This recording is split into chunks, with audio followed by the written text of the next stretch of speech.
Hermanos, muy buenas tardes. ¿Cómo se encuentran el día de hoy? ¿Sí? ¿Están animados? A pesar de las aflicciones, a pesar de las luchas, a pesar de los conflictos, hermanos, ¿cómo se encuentran hoy? Espero que estén animados. Por lo menos tenemos ya un poquito más de aire, ¿verdad? Se arregló aquí el abanico y eso es algo que ayuda mucho. Hermanos, es un gusto para mí estar aquí en esta mañana y compartir la palabra del Señor con ustedes. No tengo algo que pueda decir, wow, es algo completamente nuevo, pero sí quiero rescatar algunos principios o algunos conceptos que son importantes para cada uno de nosotros, especialmente en lo que tiene que ver con nuestras propias creencias, con nuestra propia cosmovisión, y vamos a hablar un poquito más de eso ahorita al ratito. Y así poder clarificar, porque muchas veces podemos nosotros estar algo confundidos o tal vez aceptando algunas creencias que aunque parezcan buenas, no son tan buenas, porque van en contra de la palabra del Señor, ¿verdad? Pero antes de eso, hermanos, quisiera mencionar que estamos viviendo tiempos impresionantes, ¿verdad? Ustedes saben, hermanos, lo que está pasando con Israel, con Irán.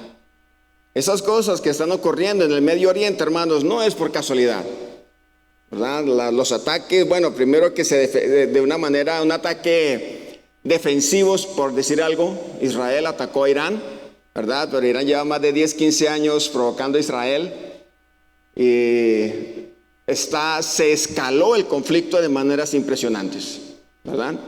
Entonces ahorita prácticamente Irán ha atacado con fuerza a Israel.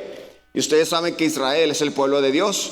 Y el que se mete con Israel, se mete con Dios. Independientemente de que sean incrédulos o no, ha sido el pueblo escogido por Dios. Y Dios va a defender a su pueblo, sea como sea.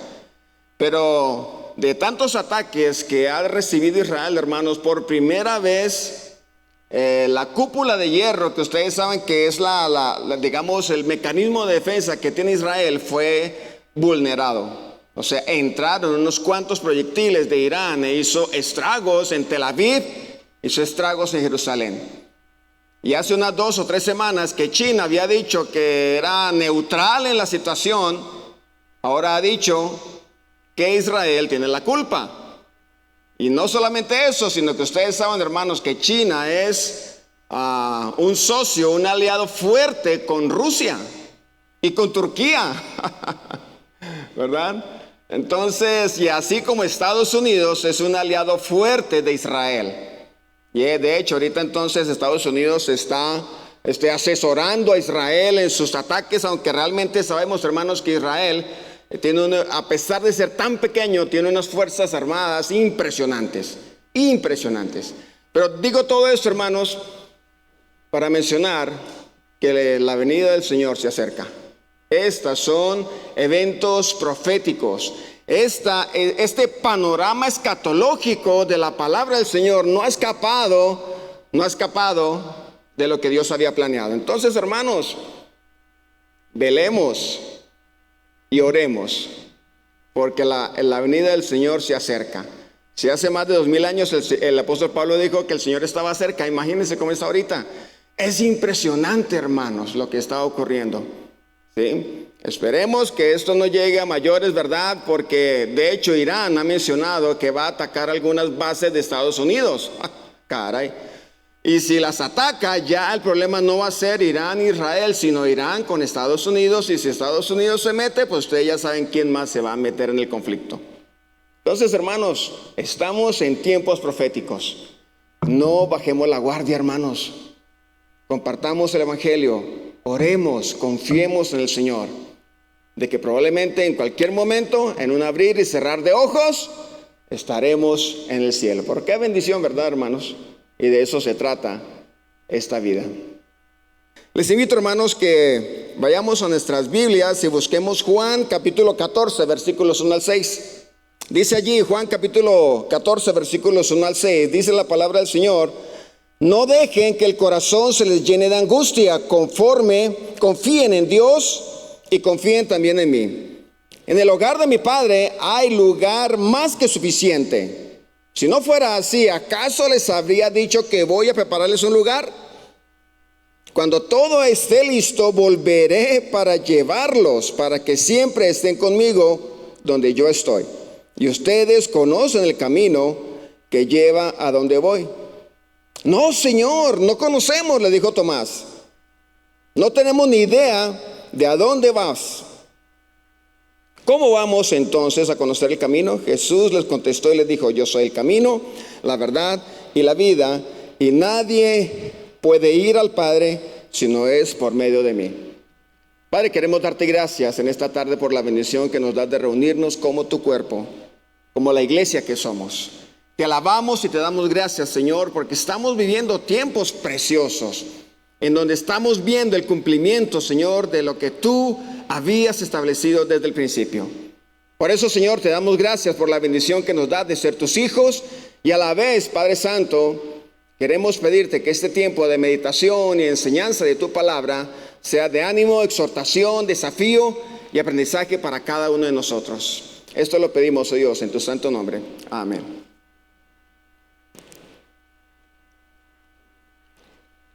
Este pasaje, hermanos, que acabamos de leer es uno de los pasajes más conocidos de la palabra del Señor, ¿verdad? Yo creo que todos nosotros de alguna manera hemos escuchado el versículo de Juan 14:6, y de hecho lo conocemos de memoria. Pero déjenme, hermanos, poder explicar un poquito el contexto de este pasaje, porque el capítulo 14 de Juan va directamente relacionado con el capítulo 13 del Evangelio de Juan, ¿verdad? Y para poder entender un poquito más lo que acabamos de leer, necesitamos entonces irnos al capítulo 13. Y entonces, estando allí en el capítulo 13, vamos a ver el contexto de este pasaje. Juan capítulo 13, versículo 1 dice: antes de la celebración de la Pascua, Jesús sabía que había llegado su momento para dejar este mundo y regresar a su Padre. Había amado a sus discípulos durante el ministerio que realizó en la tierra, y ahora los amó hasta el fin. Entonces, hermanos, ¿en qué contexto está este pasaje? ¿En qué contexto están los eventos de capítulo 14 de Juan? Básicamente están en el contexto de que los judíos estaban a punto de celebrar la Pascua. ¿Y qué es la Pascua? Básicamente la Pascua era una fiesta que Dios había establecido en el Antiguo Testamento como celebración de que los judíos iban a salir de la esclavitud de Egipto y los iba a llevar a la tierra prometida. En Éxodo ustedes pueden ver, hermanos, la cantidad de cosas que Dios le dijo a los israelitas que debían hacer antes de salir de Egipto. Y entonces, dentro de todas las cosas que debían hacer, ellos debían que sacrificar un cordero. Pero ese cordero debía ser perfecto, no debía ser cojo, no debía tener ninguna clase de mancha. O sea, muchas condiciones para ese cordero, ¿verdad? Y entonces la gente, ¿qué debía hacer? Debía sacrificarlo e identificarse con ese cordero. En otras palabras, decía: yo soy el que debería estar muriendo en lugar del cordero, pero Dios me ha dado la posibilidad de sacrificar este cordero, de degollarlo y reconocer que al derramar su sangre mis pecados son perdonados. Pero con la promesa de que en el futuro vendría el cordero perfecto, y ese era el Señor Jesús. Por eso entonces vemos aquí en Juan capítulo 13 que el contexto de este pasaje es que Jesús y sus discípulos habían llegado a Jerusalén para poder celebrar la Pascua. Pero no eran noticias tan buenas para el Señor Jesús, porque era el Cordero perfecto y él era el que iba a ser sacrificado en la fiesta de la Pascua. Era un momento muy íntimo, hermanos, era un momento muy especial para el Señor Jesús con sus discípulos, y por eso el versículo dice que los amó. Por 3 años el Señor Jesús había estado con estos discípulos, ¿verdad? Y el Señor les amó hasta el final. Luego de eso, hermanos, continuando con el capítulo 14, encontramos una escena muy preciosa en donde el Señor Jesús se levanta de la mesa y comienza a lavarle los pies a los discípulos. Entonces, siendo los últimos momentos de la vida del Señor Jesús, Él aprovecha para darle una lección impresionante de humildad, de sencillez a sus discípulos. El Dios del universo, hecho forma humana, se levanta, se pone una toalla, ¿verdad? Se ciñe una toalla y comienza a lavarle los pies a sus discípulos. Qué interesante, hermanos. Una de las últimas lecciones que iban a quedar grabadas en la vida de sus discípulos. Y básicamente con esto les estaba diciendo que no había venido para ser servido, sino para servir y para dar su vida en rescate por muchos. Entonces, así continúa. Por eso digo yo, hermanos, que era una escena bastante íntima, donde el Señor Jesús sabía lo que venía y quería pasar esos últimos momentos, esos últimos días con sus discípulos. Aquellos 12 hombres por los cuales había dado casi toda su vida y todo su ministerio había sido el resultado de estos 12 hombres. Y más adelante, hermanos, en el versículo 21 dice la palabra del Señor, ahí también en Juan 13. Recuerden que estamos haciendo el contexto de todo esto, hermanos. Dice: entonces Jesús, muy angustiado, exclamó: les digo la verdad, uno de ustedes va a traicionarme.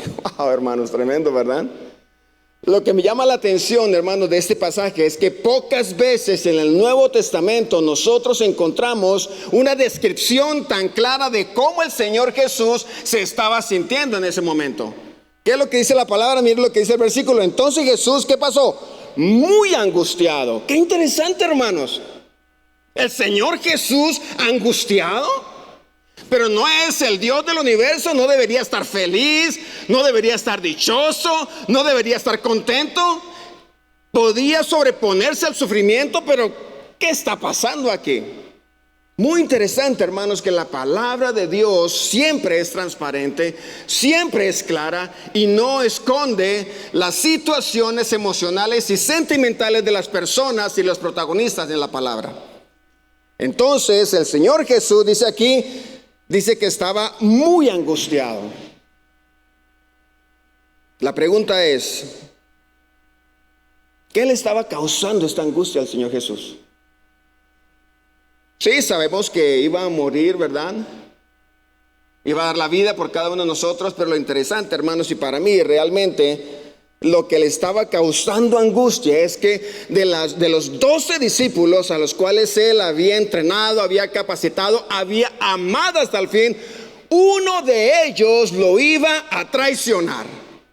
Entonces, hermanos, sabiendo esto, el Señor Jesús se sentía supremamente angustiado. Qué interesante esto, hermanos. ¿Qué me enseña esto a mí, hermanos? Básicamente me enseña, número uno, que yo debo ser transparente con lo que yo siento. A veces llegan situaciones en mi vida que me causan angustia, que me causan problemas, que me causan aflicción, que me causan tristeza, pero todo eso en el contexto de las relaciones interpersonales. Porque si ustedes ven aquí, el Señor Jesús estaba rodeado de sus discípulos. Y entonces, en medio de eso, porque dice el versículo 1 que los amó hasta el fin, en medio de eso el Señor Jesús se sintió angustiado porque una de sus relaciones interpersonales más preciosa y más íntima lo iba a traicionar. Saben, hermanos, una de las fuentes más grandes en nuestras vidas que producen angustia precisamente son las relaciones interpersonales. La relación entre esposo y esposa nos causan angustias. La relación entre padres e hijos nos causan angustias. Las relaciones en el trabajo son angustiosas. Y más, hermanos, las relaciones en las iglesias también nos causan angustia. Pero debemos entender, hermanos, que es bueno, es normal reconocer eso en nuestras vidas. Porque muchas veces, hermanos, vamos a los vecinos o vamos a la iglesia, alguna otra cosa, y nos preguntan, hermano, ¿cómo está? No, estoy bien. Estoy bien, no. Todo perfecto, victoria en Cristo, amén. Pero no saben el sufrimiento que llevo en mi corazón. No saben la angustia por la que estoy pasando. Y eso normalmente, hermanos, ocurre cuando vienen problemas en nuestra familia, con nuestros hijos, ¿verdad? No hay familia perfecta. No hay relación matrimonial perfecta, no hay una iglesia perfecta. Entonces debemos entender, hermanos, que esto es una fuente tremenda de angustia, las relaciones interpersonales. Una fuente tremenda de angustia. Y es muy bueno, hermanos, aquí como la palabra del Señor lo describe, es muy importante reconocer esas partes en nuestra vida. Y también, hermanos, ser de alguna manera sabios para poder manejar y escuchar lo que las otras personas tienen, lo que las otras personas están pasando por momentos difíciles. Porque normalmente nosotros, ¿qué decimos? Vemos a una persona y le decimos, no, échale ganas. Oh, échale ganas, no te apures, tú échale ganas. No, es que muchas veces no se trata de echarle ganas.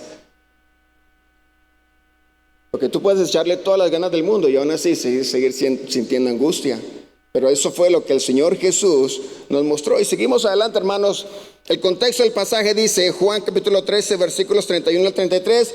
En cuanto Judas salió del lugar, si ven la situación, Jesús dijo, ha llegado el momento para que el Hijo del Hombre entre en su gloria, y por causa de él, Dios será glorificado. Y dado que Dios recibe gloria a causa de su Hijo, le dará su propia gloria al Hijo y lo hará de inmediato. Y miren la expresión que utiliza el Señor Jesús. Mis queridos hijos. Qué precioso, ¿verdad, hermanos? Una expresión de cariño, una expresión de amor. Mis queridos hijos, voy a estar con ustedes solo un poco más de tiempo. Y como les dije a los líderes judíos, ustedes me buscarán, pero no pueden ir a donde yo voy. Estas palabras causaron cierta inquietud en los discípulos, hermanos. Estas palabras causaron cierto revuelo entre los judíos. El Señor Jesús les vuelve a recordar la razón por la cual estaban allí. Y era que le iba a dar su vida en Jerusalén, en el momento de la Pascua, ¿verdad? Entonces es más que entendible que esta escena era bastante emotiva. El Señor Jesús estaba batallando, podemos decirlo de alguna manera, porque era 100% Dios, pero también 100% humano, tratando de poder imaginar lo que venía delante de él. Una escena muy emotiva, pues su maestro, su amigo, el discipulador y el Señor se les estaba yendo. Y entonces, hermanos, es aquí por primera vez en este pasaje que les dice a dónde va a ir el Señor Jesús, ¿verdad? Y dice, donde ustedes van, no me pueden acompañar, ¿sí? Y entonces, ¿qué pasa? Eso causa cierta inquietud. Oye, Señor, ¿pero qué estás diciendo? Llevamos 3 años contigo, ¿sí? Estamos en las verdes, en las maduras, en las buenas, en las malas, y ahora nos estás diciendo que te vas. Bueno, eso era lo que estaba pasando. Y el versículo 36 al 38 dice, y entonces en medio de esas cosas, miren lo que pasó. ¿Y a dónde vas, Señor? Preguntó Simón Pedro, ¿verdad? Como que era el líder de todo ese grupo, ¿verdad? Ustedes conocen la personalidad de Pedro. Tal vez algunos de ellos no se animaban y entonces le daban codazos a Pedro. Oye, Pedro, ¿qué onda? ¿Qué está pasando aquí? Pregúntale al maestro para dónde va. ¿Cómo es que se va a ir y nosotros no podemos acompañarle? Entonces Simón Pedro le dice, ¿y a dónde vas, Señor? Y Jesús respondiendo dice, a donde yo voy no puedes seguirme ahora, pero me seguirás más tarde. Versículo 37, Señor, insistió Pedro, ¿por qué no puedo seguirte ahora? Por ti daré hasta la vida. Ahí está claramente la perspectiva y la personalidad impetuosa del apóstol Pedro. Pero miren cómo lo calma el Señor Jesús. El Señor Jesús le respondió y le dice, ¿tú darás la vida por mí, Pedro? Eso es lo que llamamos nosotros una pregunta retórica, que tiene una respuesta en sí misma. Y la respuesta es que, claro que no. Es más, yo soy el que voy a dar la vida por ti. ¿Sí? Te aseguro, Pedro, que antes de que cante el gallo me negarás 3 veces. Y es aquí, hermano, donde los discípulos comienzan a angustiarse, a afligirse, a pensar, pero ¿qué está diciendo el Señor Jesús? El Señor Jesús tratando de mostrar unos conceptos espirituales de que Él iba a partir de este mundo, iba a estar con su Padre Celestial. Los discípulos mantenían un concepto muy terrenal, diciendo, Señor, pero ¿para dónde te vas? Como decía antes, hemos estado contigo 3 años, noche y día, hemos comido de todo contigo, hemos paseado por todos lados, hemos trabajado, hemos ministrado, y ahora te vas. ¿Nos vas a dejar a nosotros, Señor? Claro que una situación así causa revuelo, hermanos. Y es aquí entonces donde aparece por primera vez la famosa escena de que Pedro iba a negar al Señor Jesús 3 veces. Y entonces, hermanos, es aquí también donde entramos al pasaje de hoy. Juan capítulo 14, versículo 1, donde el Señor Jesús, viendo la consternación donde el Señor Jesús, viendo la confusión y probablemente la tristeza o una mezcla de emociones allí entre los discípulos, ¿verdad? Tal vez algunos o todos no entendían lo que el Señor Jesús estaba diciendo. Entonces, en medio de esa confusión, en medio de esa consternación, ¿verdad? Y en medio de una escena tan íntima, entonces el Señor Jesús menciona las siguientes palabras. Juan capítulo 14, versículo 1 dice: no dejen que el corazón se les llene de angustia. Confíen en Dios y confíen también en mí. Qué interesantes palabras, hermanos. Viendo otra vez la escena, ¿verdad? Los discípulos comenzaron a decir: Señor, pero ¿ahora qué va a pasar con nosotros? Si tú te vas, ¿qué va a pasar? Tú eres el que hace milagros. La gente es la que te sigue a ti. Tú eres el que predica la palabra del Señor. Y ahora entonces, si tú te vas, ¿qué vamos a hacer? Muchas veces nos hemos sentido así, hermanos, en el ministerio, en el trabajo, en la familia. Cuando vienen esos problemas que nos causan angustias, ¿a dónde corremos nosotros, hermanos? ¿Qué hacemos nosotros? Este es un buen consejo del Señor Jesús para cada uno de nosotros. Dice: no dejen que el corazón se les llene de angustia. ¿Cómo se llena el corazón de angustias, hermano? ¿Cómo se llena el corazón? La palabra de Dios no está diciendo que la mente, ¿verdad? Pero el corazón se llena por medio de los pensamientos que tú constantemente le das cabida a tu cabeza. Las preocupaciones, las aflicciones constantemente están llegando a tu mente, ¿verdad? Y eso llena nuestro corazón y por lo tanto, ¿qué? Causa aflicción. Hermanos, hay situaciones que muchas veces no conocemos y desconocemos por completo. Situaciones complicadísimas que otros hermanos están viviendo, que realmente las comparo con las mías. Yo digo: Señor, no hay comparación. Una pareja de nuestro instituto misionero, ¿verdad? Unos chicos jóvenes, son más o menos entre 29 y 30 años. Y para hacer corta la historia, le diagnosticaron cáncer de mama a ella, de 29 años. Etapa 3, con 2 niños preciosos, un niño de 4 años, uno apenas de 1 año. Dice: Señor, caray, ¿esto qué, verdad? Y así podríamos nosotros mencionar muchísimos otros ejemplos, hermano. Muchísimos otros ejemplos de lo que podría causar en nosotros un nivel de angustia que realmente ninguno de nosotros podría soportar.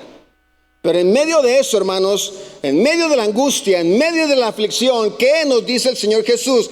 Confíen en Dios así como ustedes han confiado en mí. Ahora, esto tiene otro contexto, hermanos, porque uno puede decir: bueno, es que sí, yo confío en el Señor. ¿Y qué pasa con mis emociones? ¿Qué pasa con mis sentimientos? ¿Qué pasa con mi angustia? Sigo confiando en el Señor y todavía siento ese dolor, diciendo: Señor, ¿qué estás haciendo en mi vida? Pero en medio de eso el Señor dice: confía en mí. ¿No tienes todas las respuestas? No te estoy dando todas las respuestas que tú quieres, pero sabes que solo te pido que confíes en mí. Y él sabía por qué lo decía, hermanos. Miren el versículo 2, el siguiente versículo, del 2 al 5. Miren la razón. El mismo Señor Jesús está diciendo: en el hogar de mi Padre hay muchas viviendas. Si no fuera así, les habría dicho yo a ustedes que voy a prepararles un lugar allí.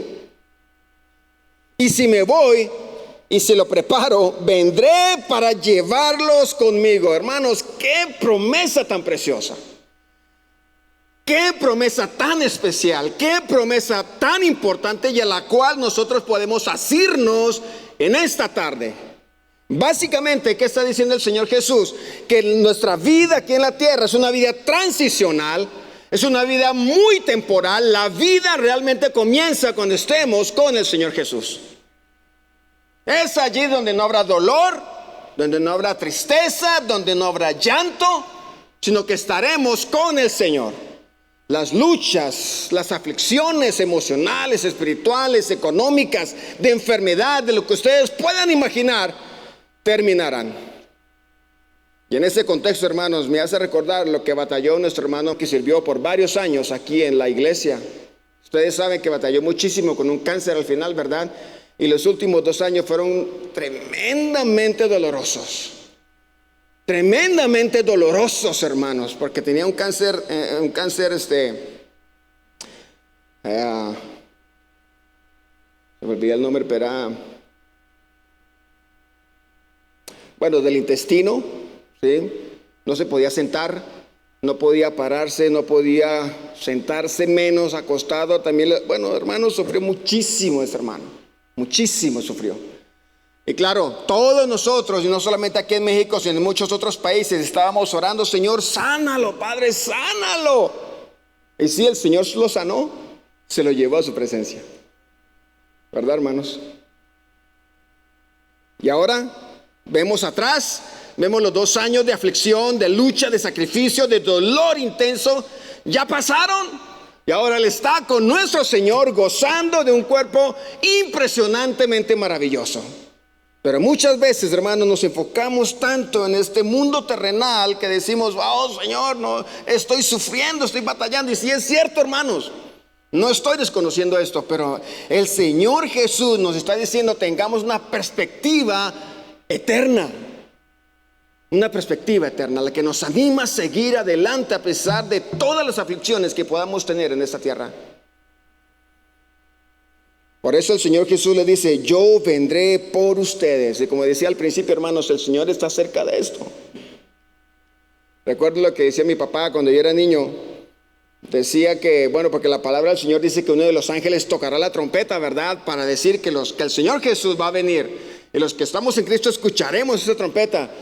Mi papá decía: el ángel se está limpiando los labios para ponerse la trompeta. Eso decía mi papá. Y saben, hermanos, yo lo creo. Estamos a instantes. Puede que sea en esta generación, no lo sabemos, puede que sea en la otra generación, pero hermanos, estamos a esto de la venida del Señor Jesús. Por eso Él dice: y si me voy y se lo preparo, dice, vendré y los llevaré conmigo. Así ustedes estarán donde yo estaré. Y miren lo que dice el versículo 4. Y ustedes ya conocen el camino para ir a donde voy. Qué interesante me gusta el mensaje y la manera como el Señor Jesús está hablando. Podríamos decirlo de manera jocosa, está jugando con los discípulos, porque Él les está hablando de una manera y los discípulos lo están entendiendo de otra manera. Ustedes ya conocen el camino para ir a donde voy. Inmediatamente, miren lo que dice Tomás. No, Señor, no lo conocemos. ¿Qué está pasando aquí? ¿Están jugando o qué? No, pues obviamente esto muestra que el Señor Jesús tenía un lenguaje espiritual, unas verdades sobrenaturales, y los discípulos estaban con su mente sumergidos en esta tierra. Eso pasa muchas veces con nosotros, hermanos. Eso pasa muchas veces con nosotros. Semana tras semana, día tras día, tomamos la palabra del Señor, oramos, estudiamos la palabra, si es que lo hacemos, ¿verdad? Tomamos tiempo de devocional, ¿verdad? Pero muchas veces esas verdades espirituales se quedan muy espirituales y nunca bajan a nuestro corazón. Por eso el Señor Jesús le decía, una perspectiva espiritual: ustedes en este momento no se pueden ir conmigo. Claro, porque él sí iba a morir. Y Tomás le dice: pero Señor, ¿cómo dices eso? ¿No te acuerdas, Señor, todos los caminos que recorrimos contigo? Cientos y cientos de kilómetros caminando a pie por Betesda, por Jerusalén, por Jericó, por todos esos lugares. Íbamos contigo, Señor, y ahora nos estás diciendo que te vas y nosotros sabemos dónde, pero yo no sé dónde, Señor. Dinos, porque hemos caminado mucho contigo. Conceptos espirituales. Hermanos, necesitamos afinar nuestros oídos a esos conceptos de la palabra del Señor. Día tras día, necesitamos aferrarnos a la palabra del Señor. Les animo, hermanos, para que ustedes sigan con sus devocionales, sigan profundizando en el conocimiento de la palabra del Señor. Porque si no, hermanos, otras cosas y otros mensajes van a llenar tu mente. En serio. Otros mensajes, otras filosofías, otras corrientes van a llenar tu mente. Entonces dice aquí: no, Señor, no lo conocemos, le dijo Tomás. No tenemos ni idea de a dónde vas. Entonces, ¿cómo vamos a conocer el camino? Claro que sí. El Señor hablando en términos espirituales. le dice, si no sabemos a dónde vas, ¿cómo vamos a conocerlo? Y es aquí, hermanos, en este mismo momento donde el Señor Jesús pronuncia una de sus palabras más conocidas en todo el mundo cristiano. Es aquí donde el Señor Jesús dice, yo soy el camino, la verdad y la vida. Nadie puede venir al Padre sino por mí. Qué interesante este pasaje, hermanos. Un pasaje que puede ser bastante sencillo, pero a la vez bien profundo, hermanos. ¿Por qué? Porque miren la expresión con la que comienza. Yo soy. Yo soy. Es una expresión que a pesar de ser tan pequeña, y no por ser tan pequeña, hermanos, no deja de ser infinitamente grande. Y hace referencia a la deidad del Señor Jesús. O sea, Dios en el cuerpo del Señor Jesús, y siendo Jesús Dios 100%. Y eso es muy importante, hermanos, que lo tengamos en cuenta para poder entender lo que el Señor Jesús iba a decir más adelante. Entonces, en el Evangelio de Juan, nosotros encontramos 2 veces esa expresión sola. Miren lo que dice Juan. Juan capítulo 8, versículos 57 al 59. Entonces la gente le dijo, ¿ni siquiera tienes tú 50 años? ¿Cómo puedes decir que has visto a Abraham? Jesús le contestó, les digo la verdad, aún antes de que Abraham naciera, miren la expresión, yo soy. Wow, hermanos, impresionante esta expresión. Yo soy. En ese momento tomaron piedras para arrojárselas.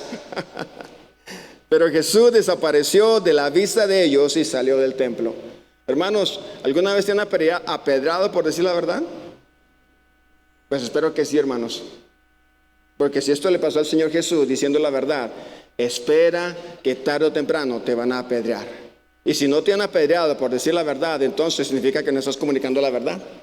Ahora, cuando hablo de apedrear, no lo hablo en el sentido literario, ¿verdad, hermanos? Que te hagan una piedra, te la van a tirar, pero básicamente podríamos decir que el ser apedreados es ser rechazados, el ser difamados, el que se burlen de ti, el que digan cosas en contra de ti, que eres un fanfarrón, que eres un mentiroso, que eres cualquier cantidad de cosas por decir la verdad. Pero espéralo, hermano, espéralo, hermana. Por decir la verdad, las personas nos atacan, pero no nos atacan a nosotros, nos atacan, es el nombre del Señor Jesús. Nosotros, hermanos, debemos pararnos en la verdad de la palabra de Dios.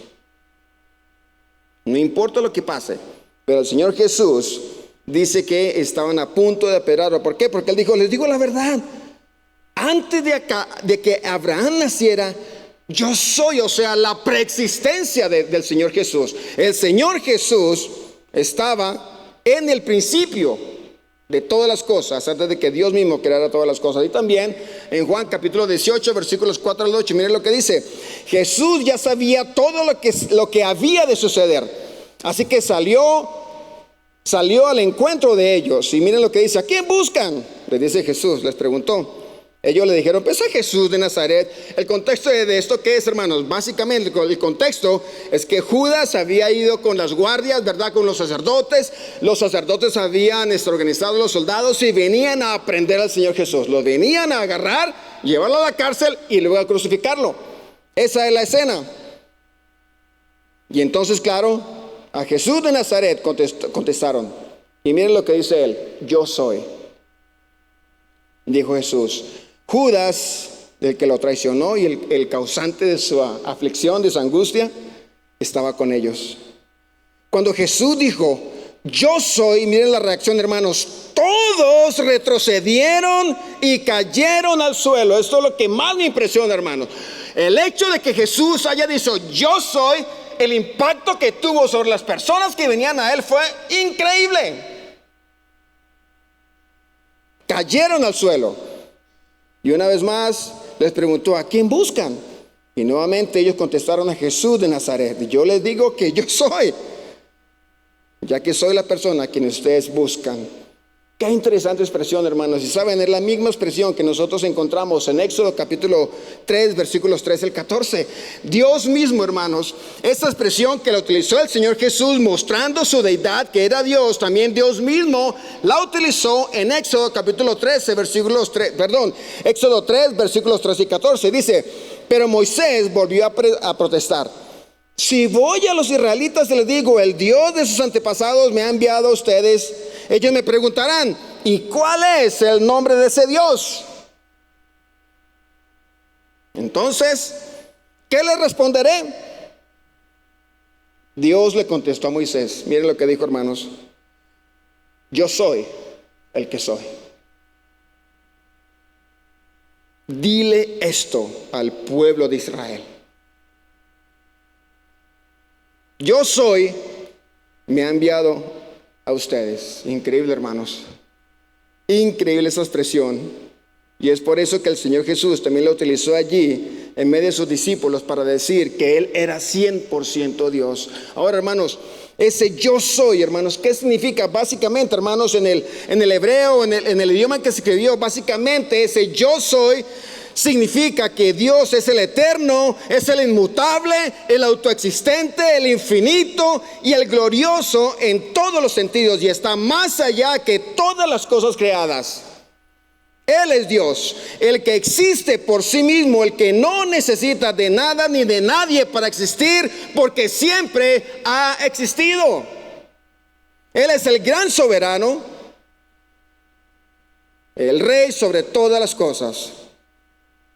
Y es por eso, hermanos, que esa expresión de yo soy, por ser el Dios, podía decir lo que dijo: yo soy el camino, la verdad y la vida. Pero además de eso, hermanos, además de poder entender lo que era Dios, ¿verdad? Que era un Dios completamente soberano, un Dios autónomo, un Dios completamente maravilloso, también lo encontramos en otras expresiones de Juan. Miren lo que dice, hermanos, en Juan. Todo esto, ese yo soy, el Señor Jesús lo manifestó diciendo: yo soy el pan de vida, yo soy la luz del mundo, yo soy la puerta o el portón, yo soy el buen pastor. Yo soy la resurrección y la vida. Yo soy el camino, la verdad y la vida. Y yo soy la verdad. Hermanos, por eso, por ser el gran yo soy, Él podía decir lo que dijo: yo soy el camino, la verdad y la vida. Él es el camino, hermanos. Él es la verdad. Él es la vida. Y al fin, el Señor Jesús, por medio de este pasaje, les deja ver a sus discípulos el destino a donde iba. Miren lo que dice: nadie viene ¿a dónde? Al Padre. Ese era el destino. Eso era lo que el Señor Jesús le dijo a ellos, pero los discípulos no lo habían entendido en ese momento, ¿verdad? Él es el camino, la verdad y la vida. Y al fin les deja ver su destino. Iba al Padre Celestial. Y entonces es ahí donde este pasaje toma sentido. ¿Por qué? Porque el Señor Jesús quería que tanto sus discípulos, pero no solamente sus discípulos, sino todas las personas que iban a creer, desde los discípulos hasta acá, estuvieran con Él. Ese es el deseo del Padre. Ese es el deseo del Señor Jesús, que todos estén con Él. Pero a pesar de que el Señor Jesús quiere que todas las personas estén con Él y que vayan donde Él iba o donde está ahorita, ¿verdad? No significa que no haya dejado algunas condiciones para esto. El Señor Jesús hace una salvedad en ese pasaje. Él anhela, le dijo a sus discípulos: espero que cuando venga por ustedes irán conmigo, pero no solamente ustedes, sino todos los que crean. Pero pone algunas condiciones para que esto ocurra. Y los encontramos ahí en este pasaje. Solo hay un camino, solo hay una verdad y solo hay una vida, hermanos. Hay tres cosas muy importantes que el Señor Jesús dijo en esta declaración. Y aquí, hermanos, quiero incluir un concepto que se utiliza mucho en misiones y es cosmovisión. La cosmovisión básicamente está dividida en dos partes, ¿no? El cosmos, que es el mundo, y la visión es la manera como nosotros vemos el mundo. La cosmovisión es la manera como la gente interpreta las cosas. La cosmovisión es la manera como la gente interpreta la realidad de lo que está ocurriendo en su vida. Eso es cosmovisión. Y de acuerdo a cómo interprete la realidad, entonces toma decisiones para ir en pos de esa realidad. Un ejemplo, la enfermedad. Todos nos enfermamos, ¿verdad? No importa si estamos aquí o en la China o en la Conchinchina, la enfermedad es real, no importa El grupo étnico, el país, la cultura, todos nos enfermamos. Pero la manera como tratamos la enfermedad depende de la manera como yo interpreto esa realidad. Cuando nosotros nos enfermamos, ¿qué hacemos nosotros? Un resfriado, inmediatamente vamos y tomamos medicina, ¿verdad? Si no nos sirve, entonces vamos al médico, nos receta algunos antibióticos, algunas cosas, e inmediatamente hacemos eso. Claro, si es que no oramos antes, ¿verdad? Espero que oremos. Pero otras culturas no, hermanos. Otras culturas piensan que eso es brujería, que es hechicería. Entonces la medicina no me va a servir a mí, tengo que ir al brujo para que el brujo me quite esa enfermedad, porque si no me voy a morir. Y entonces los que están de este lado van a decir, no, esa medicina no funciona. Y los que están de este lado van a decir, ¿cómo se les ocurre ir al brujo? Son dos cosmovisiones completamente diferentes, tratando de interpretar una misma cosa. También hablamos acerca del concepto de la creación del mundo. Nosotros como creyentes sabemos que que Dios creó el mundo y nos creó a nosotros, ¿verdad? Pero no es así. La cosmovisión de diferentes personas le atribuyen ese acto de creación a otras cosas. Un grupo étnico en Papúa Nueva Guinea dicen que vienen del apareamiento de un martín pescador y un pájaro carpintero, ¿verdad? Se aparearon y de ahí entonces venimos nosotros. Absurdo, ¿verdad? Y hasta nos podemos reír. Y cuando el misionero les habló a ellos diciendo que en Occidente habían personas que creían que veníamos del mono, porque es lo que mucha gente cree en nuestra cosmovisión, ¿verdad? Aquí en la cultura. Les dijo, qué interesante lo que ustedes creen. Fíjense que allá donde yo vengo hay gente que cree que venimos del mono. ¿Qué hicieron ellos? Comenzaron a reírse impresionantemente. ¡Qué tontos! Que es que vienen del mono y no se dan cuenta de su propia cosmovisión. Es la manera como nosotros interpretamos el mundo.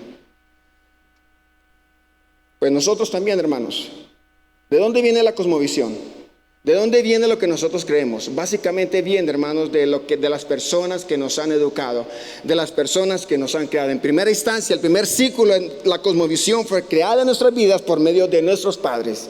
Luego, si nos fuimos creados con los abuelos, de los abuelos. Si fuimos creados con la familia, ¿verdad? Pero conforme vamos creciendo en nuestra infancia, en nuestra niñez, en la adolescencia y aún en la juventud, esa cosmovisión viene siendo formada por las personas que nos rodean y por lo que esas personas me comunican a mí. Entonces, los mensajes que yo voy escuchando desde la niñez, desde la adolescencia, van forjando esa cosmovisión en mi vida. Cuando llega la palabra de Dios a nuestras vidas, esa cosmovisión cambia por completo. Pero muchas veces, hermanos, quedan vestigios, quedan raíces de esa cosmovisión. Ahora, hermanos, ustedes no me van a dejar mentir, pero la mayoría de los que estamos aquí venimos de una cosmovisión católica. De una cosmovisión 100% católica. ¿Por qué? Porque fuimos criados en hogares católicos. Algunos de ustedes van a decir, no, yo no. Bueno, si no fuiste creado en un hogar católico, muy probablemente tu cosmovisión fue creada por otras cosas. Pero que tienes una cosmovisión, sí la tienes. Y el problema con esto, hermanos, es que cuando llegamos a conocer de Cristo, muchas veces esa cosmovisión afecta a mi propia vida espiritual. Entonces, si nací en un hogar católico, obviamente voy a crecer en ese ambiente y me voy a chocar con lo que la palabra de Dios dice. Entonces, cuando el Señor Jesús en este punto dice que yo soy el camino, es una confrontación de cosmovisiones. ¿Por qué? Porque hoy en día mucha gente puede decir, espérate, ¿cómo que Jesús es el camino? No, tú no puedes decir que hay un solo camino. Hay muchos caminos hoy en día. Tú puedes escoger el que más quieras. Es más, eres un egoísta al decir que Jesús es el único camino. Lo que el Señor Jesús dijo aquí, hermanos, que sí hay un camino para llegar al Padre en el cielo. Y todos aquellos que quieran ir al cielo deben pasar por ese camino. ¿Por qué, hermanos? Porque es el gran yo soy. Así lo decidió Él. Hoy en día, hermanos, y desde la antigüedad, el hombre ha tratado de acercarse a Dios de acuerdo a sus propios caminos. El hombre ha tratado de acercarse a sus propios medios, ha tratado de acercarse a Dios a través de sus propios pensamientos, sus propias creencias, sus propias ideas, su propia manera, su propia cosmovisión. Y lo que ha logrado, hermanos, es crear un sinnúmero de caminos equivocados. Y en lo que respecta a la vida eterna, hermanos, que viene después de que tú y yo morimos, esa vida depende de qué estás creyendo tú en este momento. Por eso, hermanos, la palabra del Señor nos advierte, mucho nos advierte. Miren lo que dice Mateo, capítulo 7, versículos 13 al 14. Dice: entren por la puerta estrecha, porque es ancha la puerta y espacioso el camino que conduce a la destrucción, y muchos entran por ella. Pero estrecha es la puerta y angosto el camino que conduce a la vida, y son pocos los que la encuentran. Y también, hermanos, la parte de abajo está en otra versión, que es la versión de la Nueva Traducción Viviente. Dice: solo puedes entrar en el reino de Dios a través de la puerta angosta. La carretera al infierno es amplia y la puerta es ancha por los muchos que escogen ese camino. Sin embargo, la puerta de acceso a la vida es muy angosta y el camino es difícil. Y son solo unos pocos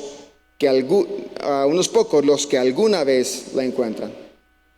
Así es, hermanos. No importa la cantidad de creencias que existen hoy en día, porque sí las hay, hermanos. Ahora ustedes pueden decir: no, yo soy consciente de eso. Sí, yo sé que es así. No hay ningún problema. Sí, está bien, hermanos, pero recuerden lo que dije al inicio de esto. Mi deseo también es que ustedes puedan entender cómo están pensando las otras personas, para luego tú comunicarles el evangelio claramente. Porque hoy en día nosotros encontramos: no, es que cualquiera puede ir al cielo. No existe el infierno. Todos los caminos conducen al cielo. No importa el Dios que tú tengas, no importa lo que tú puedas creer, no importa lo que tú digas, todos vamos a ir al cielo. No es así, hermanos. No es así. Por eso el Señor quiso decir: yo soy el camino, yo soy el único camino para poder llegar al cielo. Entonces, hermanos, si tú en esta tarde estás convencido de eso, gloria a Dios. Si tú en esta tarde estás convencido de que vas por el camino, gracias a Dios. Gloria a Dios por eso. Pero si no estás convencido, hermano, si tal vez todavía te quedan dudas, todavía tienes inquietudes en cuanto a qué camino vas, este es el momento de que tú te decidas. Porque miren lo que dice, hermanos, y con esto terminamos. Dice la palabra del Señor: hay caminos que al hombre le parecen derechos, pero que acaban por ser caminos de muerte. Y la otra versión dice: delante de cada persona hay un camino que parece correcto, pero termina en muerte. Hermanos, estos principios son fundamentales para que nosotros podamos entender cómo compartir la palabra con otras personas. No es que nosotros nos enorgullezcamos, hermanos, de ninguna manera. Claro que no. Pero cuidado con jugar para poder ser aceptados por las otras personas. Cuidado con jugar en aceptar lo que estas personas creen. De ninguna manera, hermanos. De ninguna manera. En las últimas 2 semanas he tenido la oportunidad de compartir el evangelio con 2 personas y ha sido muy interesante, pero eso lo dejamos para un próximo estudio, hermanos. Muchas gracias.